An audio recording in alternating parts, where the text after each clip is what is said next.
Suis-moi, dit Jésus à Pierre.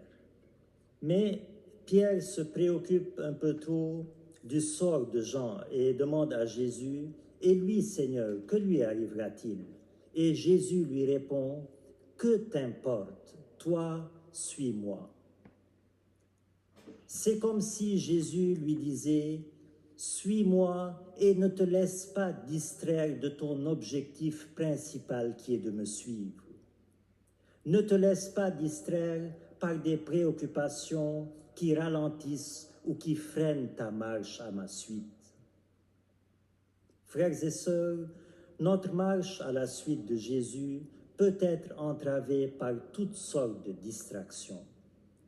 Comme Pierre, nous voulons suivre Jésus, mais nous sommes entraînés par tant de distractions, parfois futiles, souvent inutiles à notre salut, mais qui pourtant occupent une place très importante, un temps très considérable dans notre vie.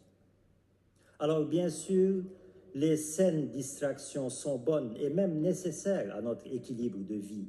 Mais même ces saines distractions, frères et sœurs, elles peuvent devenir nuisibles quand elles passent de distraction à occupation, c'est-à-dire quand elles occupent beaucoup trop de temps dans ma journée et deviennent ainsi un obstacle sur ma route à la suite de Jésus.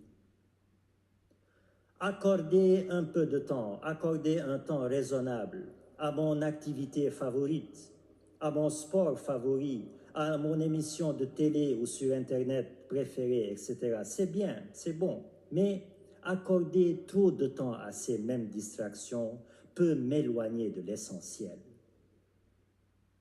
En même temps qu'il m'amuse, mon écran de télévision ou d'ordinateur fait écran à ma relation avec le Seigneur.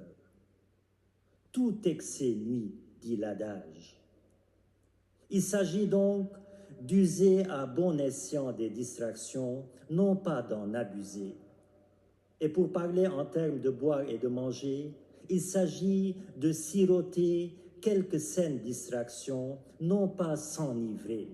Il s'agit de picorer quelques saines distractions, non pas s'en gaver.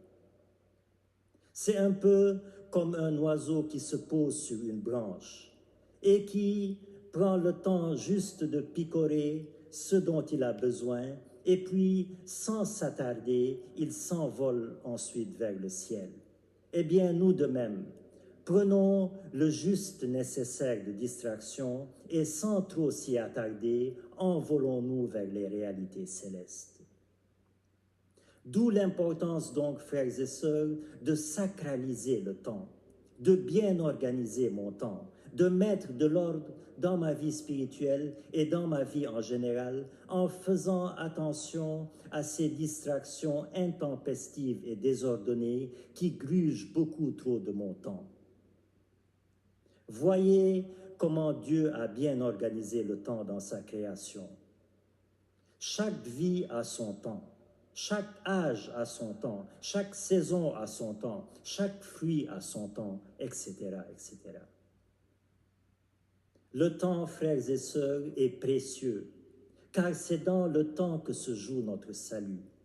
Et le temps est d'autant plus précieux qu'on ne le maîtrise pas.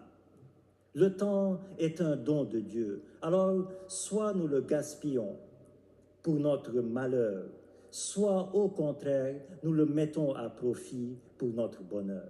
Alors que les saines distractions trouvent leur juste place dans nos vies, mais sans encombrer, sans ralentir, sans freiner notre relation et notre marche avec l'unique nécessaire, Jésus-Christ notre Seigneur.